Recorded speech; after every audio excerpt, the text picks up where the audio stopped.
So our eminent speaker for our third session of day 2 is Professor Ritu Sen Chaudhuri, Professor of Sociology, West Bengal State University.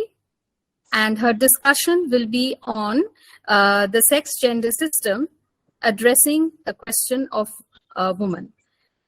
Ma'am, it's yours now. It's all yours. Thank you, ma'am.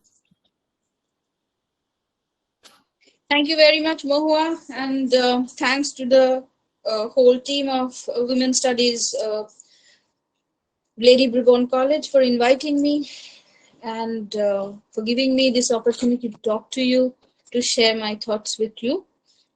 As I was just looking into it, the title of your Ritu ma'am. Yes. Sorry for the interruption. Can you just switch on the video, please? No, I'm so sorry because there is a kind of a problem with my system. Okay. So Okay. it isn't working. Okay, so, ma'am. Okay. No problem. No problem. Please continue. Yeah. So it's about her story. That's what you have written on the title. So I would like, before telling something about her story, I would just like to know, we are here, I think, who are the participants of this program? Mohua, can you give me just an idea about who the participants are? Yes, ma'am. The participants are, it's a mixed group. We have faculty members from various colleges across India, and we also have research scholars who have joined us for this workshop. Okay, fine. And how long do I need to speak? Ma'am, the session is of 1 hour. You can talk for 45 to 50 minutes, after which there will be a 10 minutes interactive session. Good. Okay.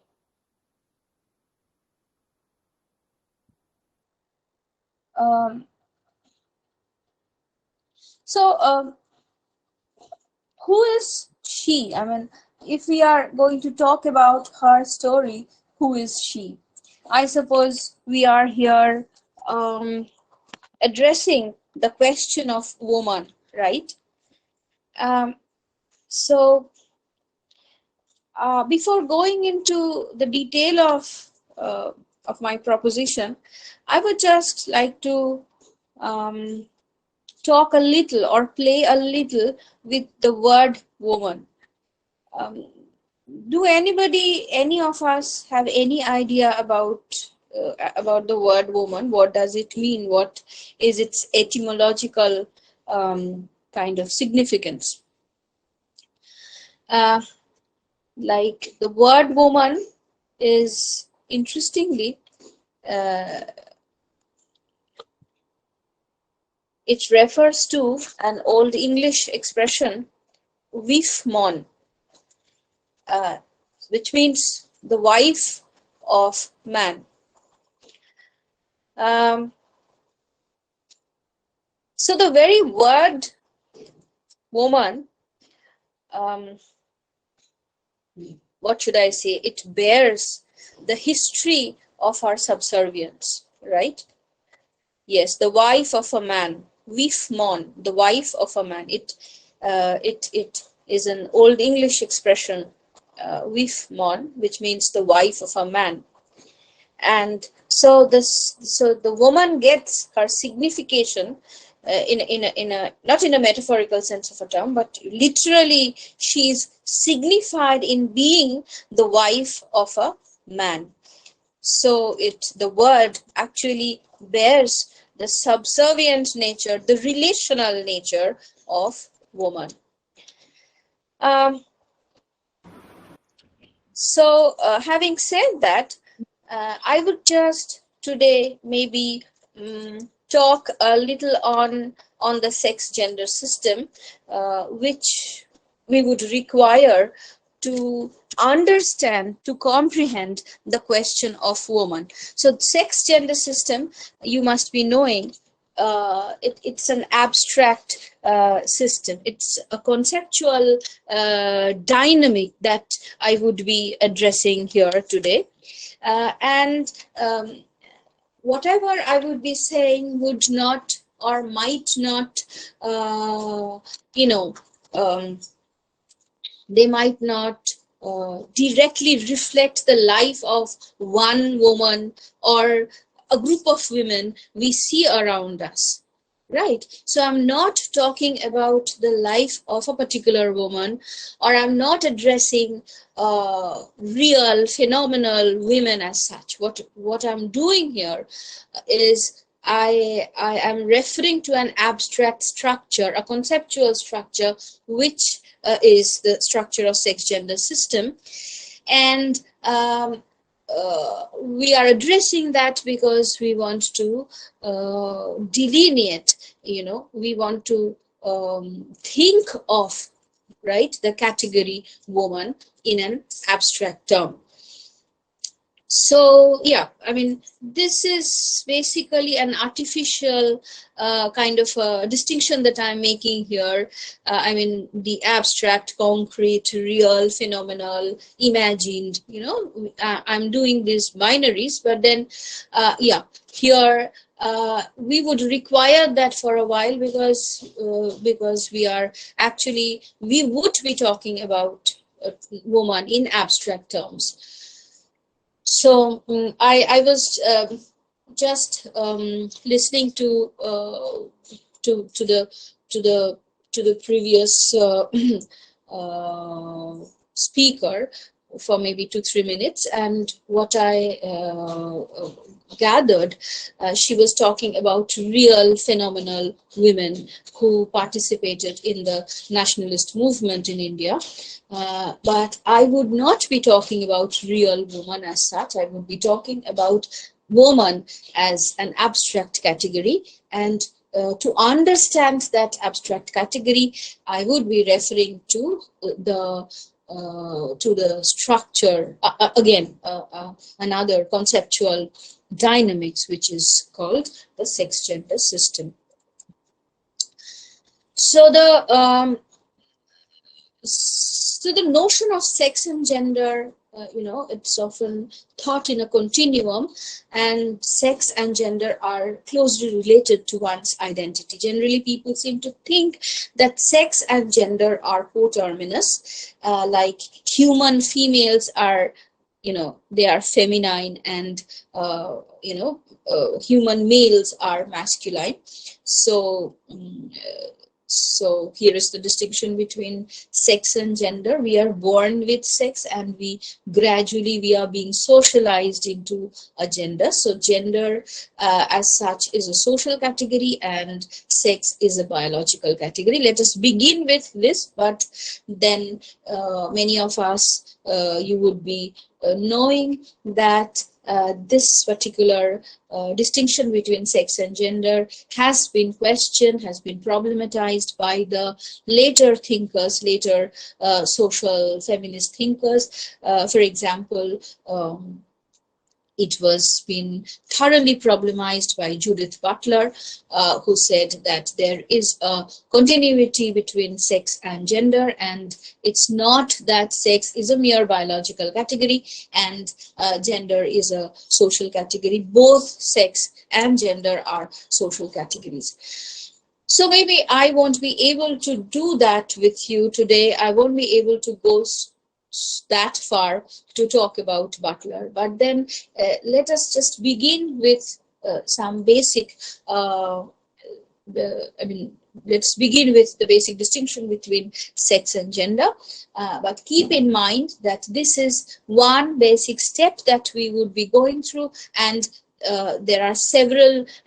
This basic step has been problematized in very many ways by later thinkers. This very distinction between sex and gender, where we see sex as a biological category and gender as a social category. So,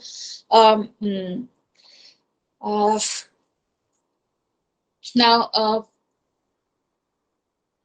what I plan to do today is that maybe I would talk about sex gender system, and so this is a kind of ensemble of institutional agreements which impose inequitable norms on men and women, right, on the basis of sex gender. So since there is an institutional agreement of imposition of inequitable norms, the sex gender system, I mean, this works, this functions, the sex gender, this duo, it functions as it functions like a system. So sex gender system organizes the everyday living of individuals, families, communities, societies, and it works as a basic principle of allocation of duties, rights, rewards, and power, including the means of violence.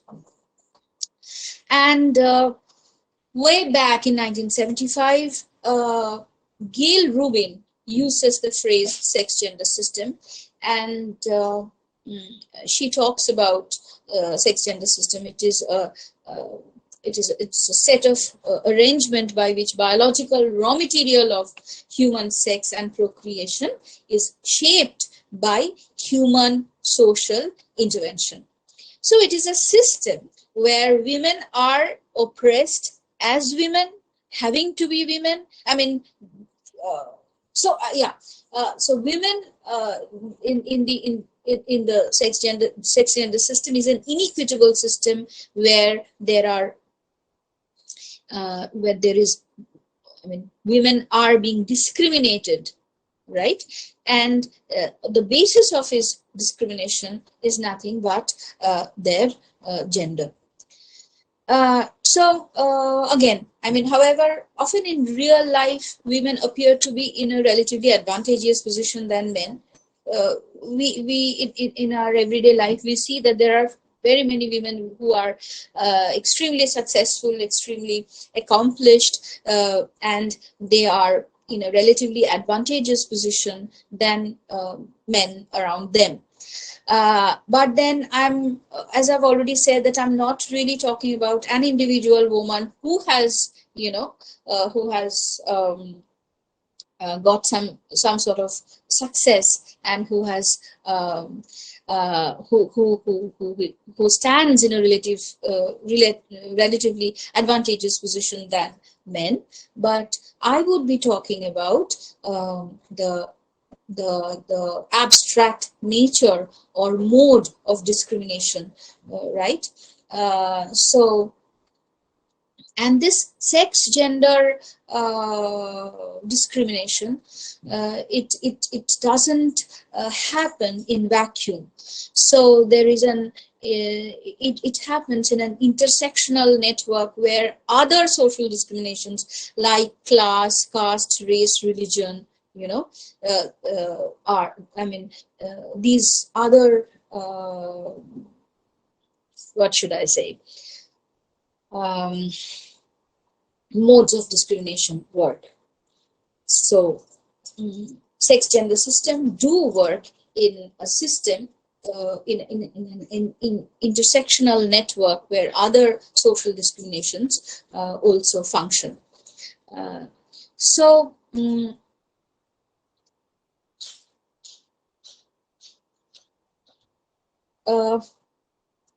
much like other multi-level systems of difference and inequality, such as those based on, I was just referring to race, class, religion, region. It also depends upon, your sexual orientation, your body shape, right? And your whether you are physically strong or weak, whether you are sane or insane, whether you are healthy or diseased, right? So there are several social discriminations, and gender discrimination is one amongst all these discriminations. And but one needs to remember here that various dimensions of discrimination have a cumulative effect on effect of disadvantage on the woman. So if you are a Dalit woman, then you would be triply displaced. First, you would be displaced because you are Dalit. So second, you would be displaced because you are a woman, because you would be discriminated against. You would be exploited, oppressed by not only by upper class men and women, but also Dalit men around you. So, and again, there would be another level of discrimination, another level of displacement from the mainstream society, because if you are a Dalit woman, maybe you are also economically you would be in a disadvantageous position economically. So there would be triple displacement. There would be n number of dimensions of displacements which add upon, which have a cumulative effect on the identity, on your identity as a woman.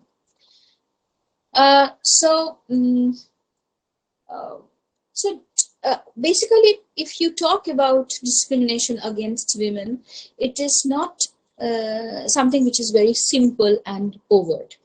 It is quite widespread and embedded in our social formations, and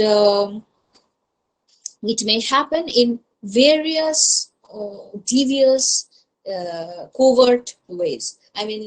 What I mean to say is discrimination against women, sex gender system does not always work overtly, right? It's not always very simple. Sometimes it's extremely complex, sometimes it's overt, sometimes it is hidden, sometimes we really do not understand, we really do not have the means of of comprehending these sort of subtle forms of discrimination. So sex gender discrimination could be manifested in at least in three forms, right? I would be talking about first sexism, second patriarchy, and third I would be talking about androcentrism. So sexism is, all these three categories, again, all these three categories, sexism, patriarchy, and androcentrism, they are overlapping categories, and they share grounds. But then what we are doing here is that we are conceptually distinguishing between these three moments of discrimination. Why? Because we want to develop what should I say? We want to develop certain tools of understanding discrimination, because it is not always overt. It is not always, it doesn't always come in physical form. So sexism is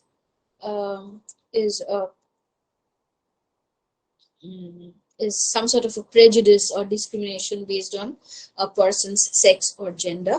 It includes overt social behavior at the level of speech and action. So, for example, a job aspirant may witness inequitable hiring practices or receive unequal pay or unequal attention compared to their male peers. And so extreme sexism may advance sexual harassment, rape, and other forms of sexual violence. So this is sexism is something which is overt social behavior which appears at the level of speech and action. And patriarchy is second. Patriarchy is a social system. It's it's the institution where male are the primary authority, controlling social organization and property, occupying roles of political, moral, religious leadership. Patriarchy is basically the rule of the father, where men hold authority over women and children of the family. Many patriarchal societies are also patrilineal, we know, where property and title are inherited by the male lineage. And so patriarchy implies structural, institutional oppression of women, structural oppression of women at the level of institution. So this is sexism and patriarchy. Third, we would be talking about androcentrism or phallocentrism. So andro means men. It's the practice, aware or unaware, of accepting the masculine point of view as the dominant or the authentic point of view. And phallocentrism reflects the ways in which patriarchal systems of representation constantly submit women to a relation of dependence on men. So in this system, the phallus acts as the primary symbol of signification, and it is the transcendental signifier, so to say. It is the sign that gives meaning to all other signs. So there is a primacy of the phallus, of the masculine identity in the realm of representation. So androcentrism or phallocentrism, this involves discrimination against women at the conceptual level. So if this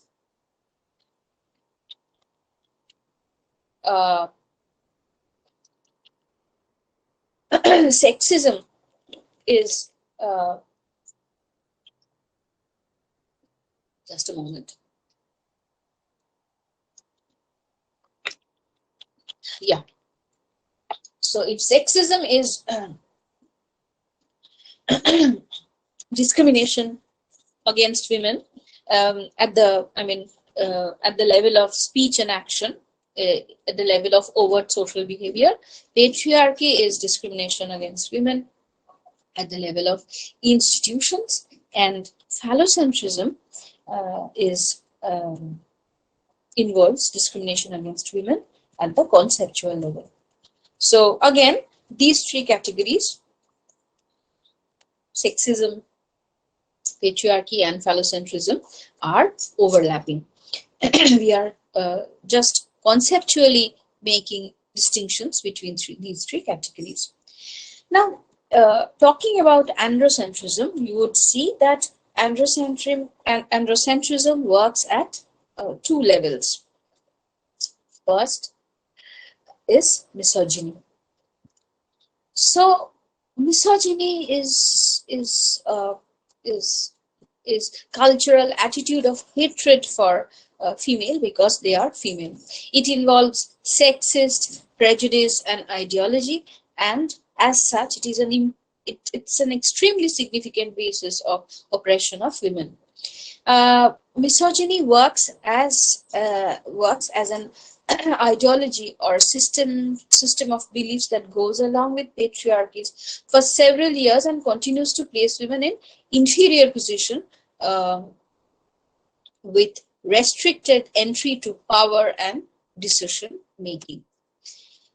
So patriarchy, so misogyny is just hatred. Nari viddesh is the Bangla word for that. So it's just the hatred for women because they are women. So misogyny is manifested in many ways, many different ways. Sorry. From jokes to pornography, from violence to self-contempt. Women are often taught to feel about themselves and their own bodies. So misogyny is widespread. It's a dominant ideology, and it's not that only men are misogynists, because since this is a dominant ideology, this ideology is being shared. It's also being shared by women. So women are equally misogynist, and sometimes we know that they work as watchdog of patriarchies. So in the general misogynist character of our society, according to feminist theorists, is evidenced by the prevalence of pornographic images of women, the implicit acceptability of rape and other forms of violence against women, the stigma and secrecy surrounding the natural functions of female body, such as menstruation, such as pregnancy, such as lactation. Right, and the kind of devaluation of women's work, whether paid or unpaid, the inherent sexism within our social institutions, all social institutions, including marriage, medicine, law, religion, education, right? And so everywhere we would see that all spheres of our social lives are misogynistic, including academic discourses. So there are several examples which might be raised here, showing that how the literary, psychiatric, medical, sociological, anthropological, literary discourses are how they are misogynistic. So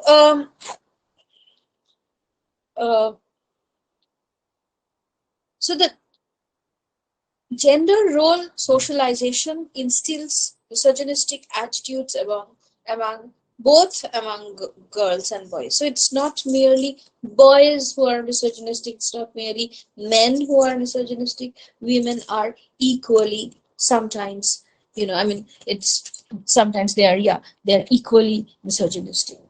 So the making of a man, what are the ideals, or what are the roles that make a man, right? So it's a kind of, so the making of man requires the repudiation of everything which is feminine, right? So if you are a man, you cannot be like a woman. So denial of girlish or sissy behavior is the first expression of the misogynistic approach to be fairly entrenched in the adult male gender role. So misogyny is an element of ideology shared both by men and women. It thus exists in and is practiced by women against other women, and actually against themselves, right? So our culture, so there is a question here. Can anyone read it for me? Ma'am, do we take the questions at last? Is it okay? At the end? Yeah, we can take it at the end. Yeah, okay. Thank you. It just popped up, so I just looked into it. Yeah. Okay. Yeah. Okay. So what I was saying that misogyny is ideological, and it is shared both by men and women, and it is practiced by women against other women and also against themselves. So there are several ways, which in our society, which legitimize the self-hatred, self-abnegation, self-effacement of women. So women's fascination on plastic cosmetic surgeries like hymenoplasty, vaginoplasty, breast enhancement, breast reduction, liposuction, and also the diseases like anorexia, bulimia, which you would be knowing that these are eating disorders most common in adolescent girls and women. Like anorexia is while you do not eat because you want to, stick to zero figure sort of a thing, and you want to be thin, you want to be attractive. And again, bulimia is just the flip side of the same. I mean, it's just the flip side, and where you would see that people eat more. It's both are is eating disorders, and both are, it's related to extreme depression. And it's some way or the other, it's related to the kind of self-hatred. I mean, if you are afraid of your own body, and if you come to hate your body, and if you are not ready to accept the changes which your body is going through in the different stages of your life. So that's the thing. I mean, you always want to maintain the same vital statistics throughout your life. So this is something which is, which is being shared by all. I mean, I won't say all, but many women. And it is directly related to the fact that they want to keep themselves sexually attractive, and they themselves are objectifying themselves. And so this is a condition which is ideological, right? So this is what misogyny is, and it is manifested in all spheres of our society. So it could be, I could have talked about solely on misogyny. So we have, several things to say about misogyny, but then I would not be extending. Maybe it might come up while we would be discussing this, while we would be having discussions regarding this lecture, at the end of the lecture. And second feature of phallocentrism or androcentrism is consideration of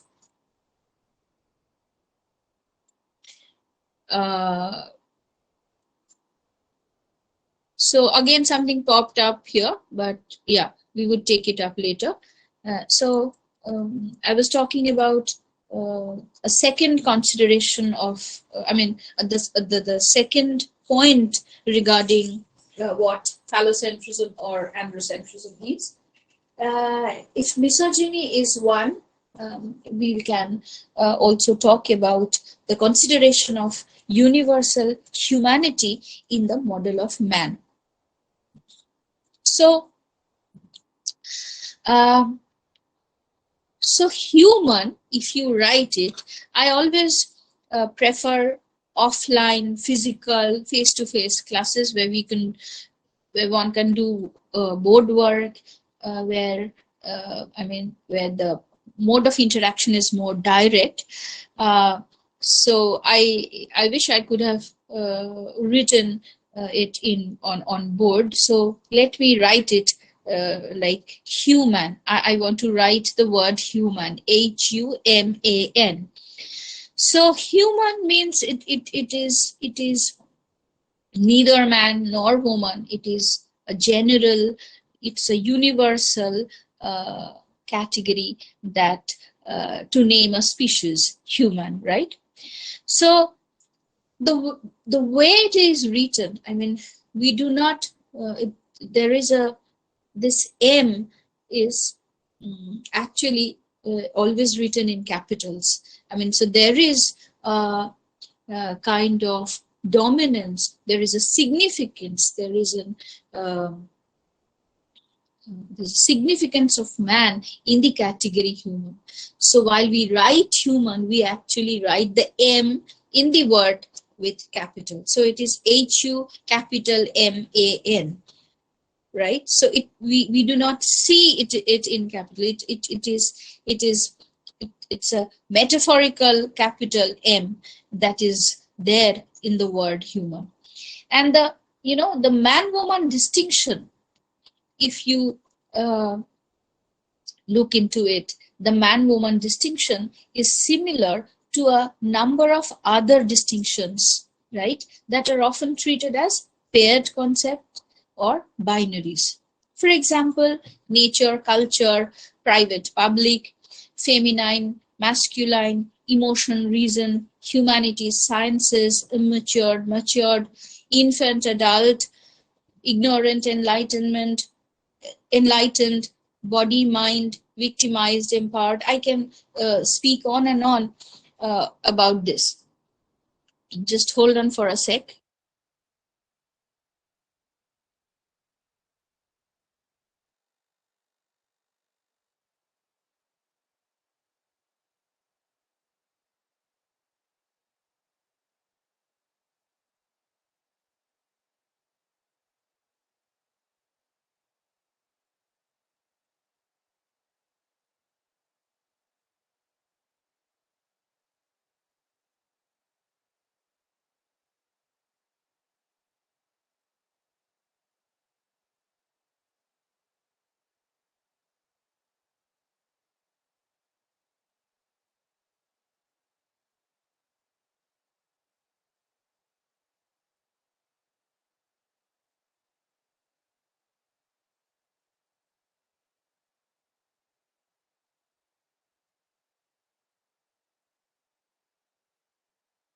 Sorry, it was a phone call.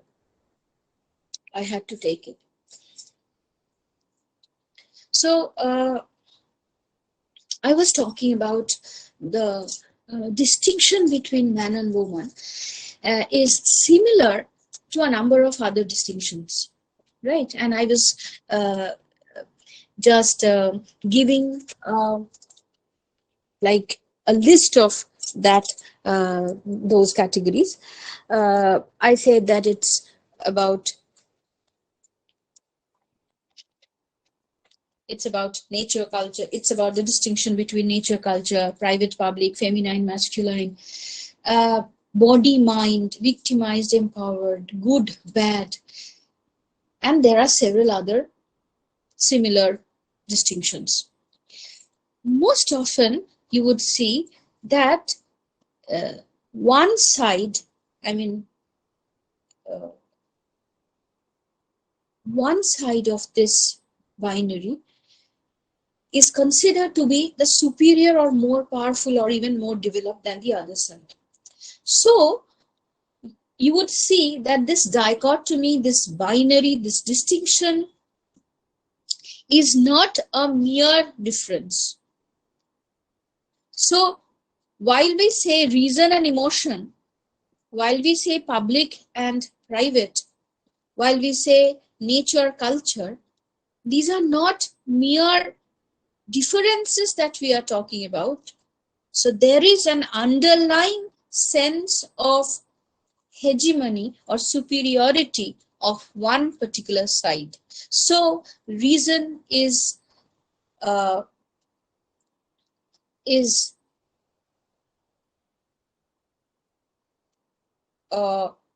more powerful or more developed than emotion.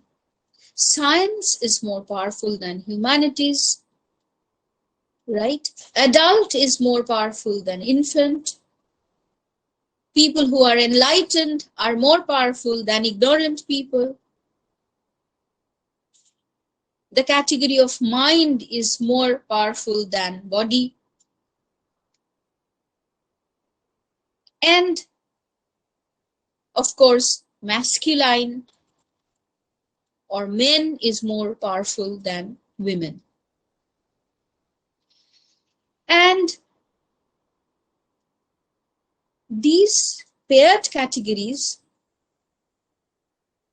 they have similarities.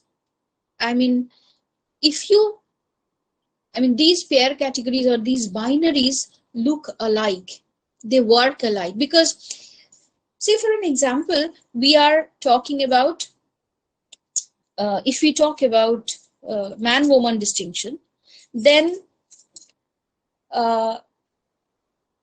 the other categories, the other binaries, for example, nature, culture, emotion, reason, humanity, sciences, matured, immature, infant, adult, ignorant, enlightened, victimized, empowered, good, bad, it falls in place.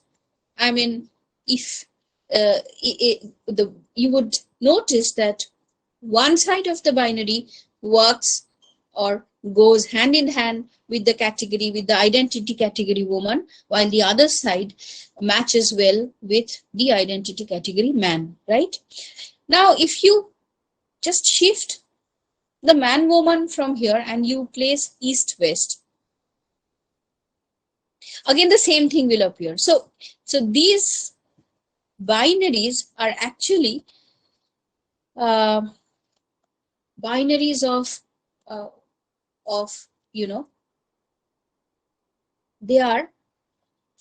they reflect marginality, right? They reflect the relation between the powerful and powerless, the elite and subaltern, the relation between east and west, the relation between reason and emotion, between nature and culture, and they all are interrelated. And so these dichotomies work to maintain the domination of the hegemonizer over the hegemonized. And woman symbolize the other side of the binary, right? So the powerless side of the binary, which unlike the original, authentic, superior side, is secondary, derivative, parasitic, relational, right? So she's a non-being, and I mean, she's a lesser human being. So what is a woman? Woman is what a man is not. And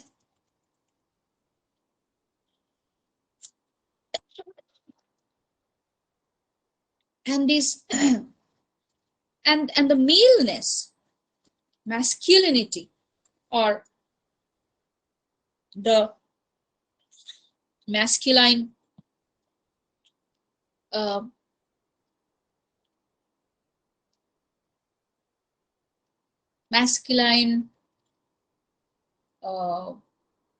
qualities are actually human qualities. So human, I mean, the binary, if you place the binary while talking about the relation between animal and man and human, it will also work well. So maleness, so while we are talking about human, right, we will see that maleness or the qualities of man are normative, while femaleness are, or the qualities of woman, are deviations from that norm. So women are represented as what men are not, as the opposite or negative of men.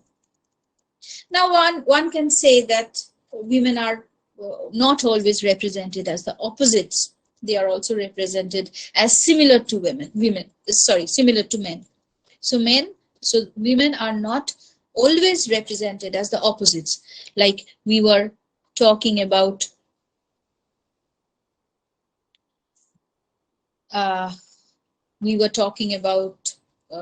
binaries, and we could see that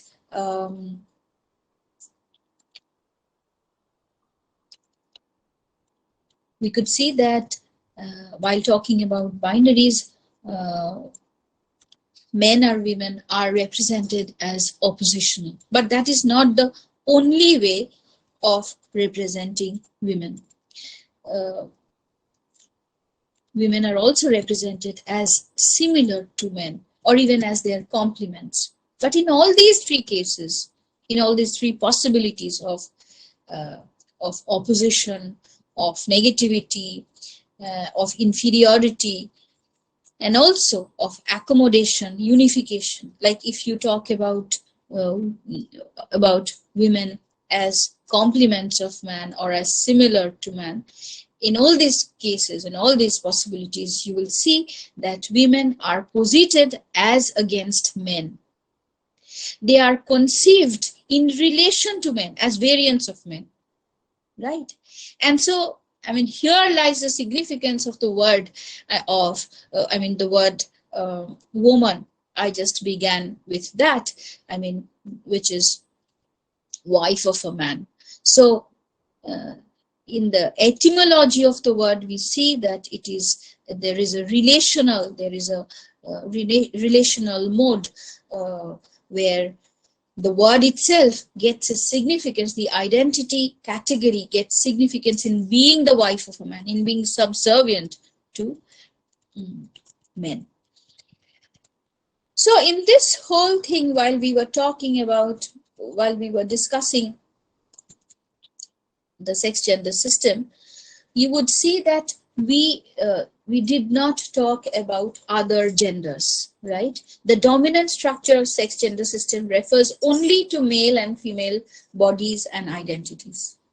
There are critical discourses questioning the sexual duality in culture and history, and they think of alternative sex and gender systems, but then today, as we can see, we do not have time, and we are not talking about this, the alternative sexualities or different orientations, sexual orientations. So, but then again, even if we are not talking about that, I'll just mention very quickly that while we talk about other genders, we call them third, we call them fourth. So maybe they are halfway between man and woman. Like they could be neuter. I mean, not nor man, neither woman. They could be able to switch genders, right? So there are several possibilities of different sexual orientation. Several possibilities are there, and you cannot just label them into, or you cannot bring all these different possibilities into one jacket, like the third gender or whatever. So I do not have much time. I would just like to mention that that gender as an analytical category had emerged only in the late 20th century.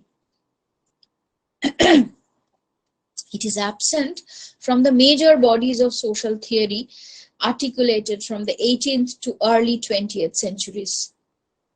And some of those theories built their logic on analogies to the opposition of male and female. Other acknowledged a woman question. Still others addressed the formation of subjective sexual identities, but gender as a way of thinking about systems of social or sexual relation did not appear until early 20th century. Now, this neglect may in part explain the difficulty that contemporary feminists have had incorporating the term gender into existing bodies of theory and convincing adherents of one or another theoretical school that that gender belongs in their category. So the term sex and gender thus mean different things to different feminist theorists. Like, so there are complex and multifarious ways of defining sex and gender, and maybe I'll just stop here because it is 12:50. Is it okay, Mahua? Yes, ma'am. It is okay. And ma'am, should we take up the questions now? Yeah, sure. Yeah. Ma'am, the first question is posted by Anjun Shaha, and he has asked, should we differentiate between sexism, patriarchy, and androcentrism? From your lecture, it seems these are different manifestations of the same socio-cultural phenomenon. Yeah, I've already said that these are overlapping categories, but then we have talked about a basic distinction between sexism, which is discrimination against women at the overt social behavior, and patriarchy, discrimination against women at the institutional level, and androcentrism at the conceptual level. So in spite of the fact that all these three categories are extremely overlapping, but we need to think of their differences in abstract terms, because it serves as heuristic devices to understand the reality. The second question is, objectification of the self is also done by men now. Can that also be considered misogyny? Yes, of course. That is what misogyny is. As I've already said, that misogyny is ideological in nature, and it is shared both by men and women. And so men do objectify women, and both men and women objectify women. So that is a manifestation of misogyny. Yes. Human, I was talking about HUMAN, human, which is a universal category which reflects humanity as a species. What I was saying is that while we talk about, or while we refer to the species called human, we actually do refer to men, because the qualities of man stands as the qualities of human being, or the qualities of man refers to the normative qualities of humanity. So, do you think only women would try to look good, attractive? This attitude is displayed by men folk as well. What about that? Yes. So, both men and women did. So, can I say something? I mean, maybe there is a disturbance disturbance of noise. Somebody else's microphone is on. Can you just mute? Yeah, I think now it is okay. Yeah. So yes, yes, men also do want to look good, and when there is an extra effort, or when there is a whole lot of, the whole structure defines what exactly, when there is a definition, when there is a kind of a structure of what exactly will mean as looking good, when there is a vital statistic that's given, when there is body color that is given, and so there lies the problem. When everything, you cannot, it's the society, it's the grand capitalist system which decides what is good and what is bad. Who will look good and who will look bad. So there lies the problem. And there is a complicity between patriarchy and capitalism here, right? So, and both men and women are victims of that, if you could say. So, yes, men also display, an attitude, a desire to look good.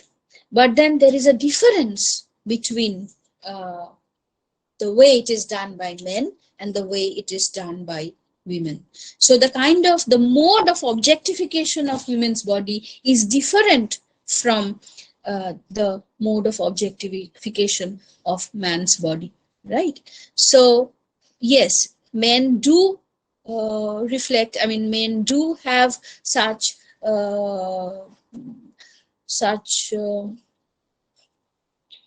what should I say? Men also do want to look good, but then their kind of reality is different from the reality of women.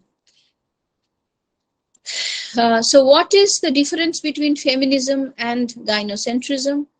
Would you kindly elaborate on Showalter's categorization of female, feminine, and feminist? So I would rather talk about the difference between feminism and gynocentrism because today I really do not have time to talk about any one feminist thinker. So I would just talk about the difference between feminism and gynocentrism.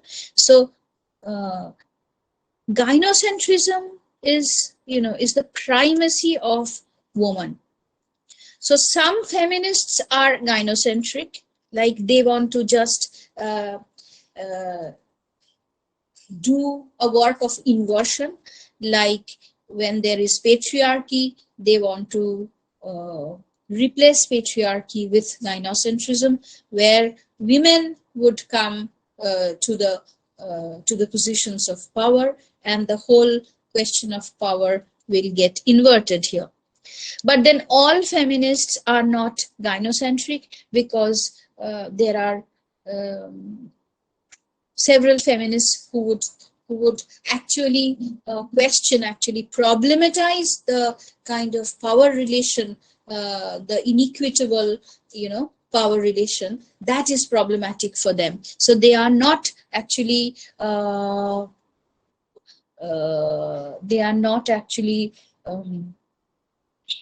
keen to acquire power from the system. They are much more invested in questioning the power relations and repudiating, or what should I say, or just effacing power relations. Right. So all feminists, some feminists are gynocentric, but all feminists are not gynocentric. They would rather question or problematize gynocentrism.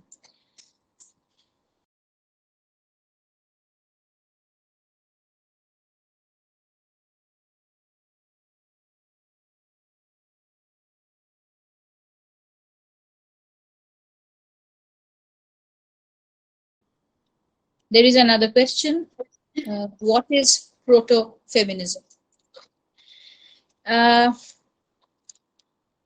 uh,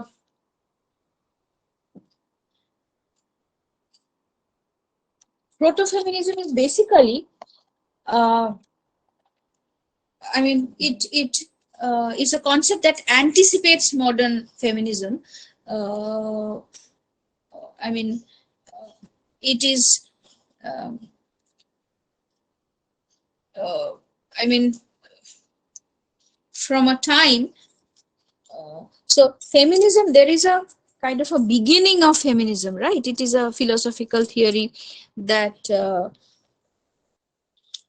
that are uh, that are explored, or that are taught when at a particular time period. But then there are several glimpses or several questions which are related to feminism, which are not actually marked as feminism.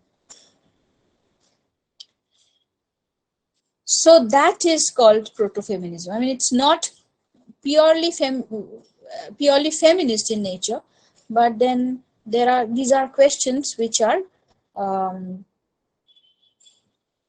related to something which anticipates the modern feminist ideas, right?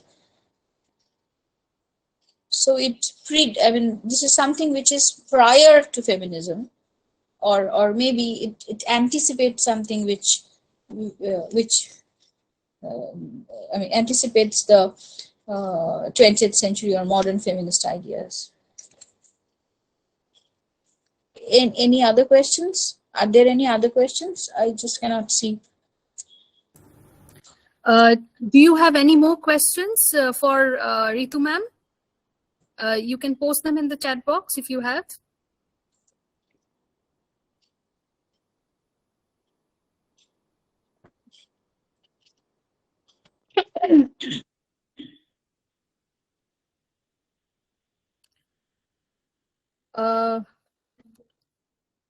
Okay, as a gender sensitization workshop, I believe that this session has been very, very significant.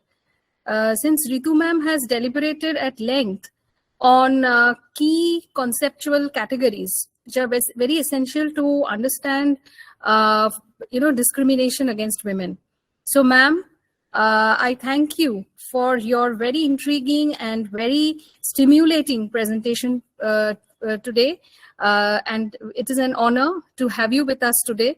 Thank you so much, ma'am, for joining us. Thank you. Thank you, Mohua. Thanks to all of you. Yeah.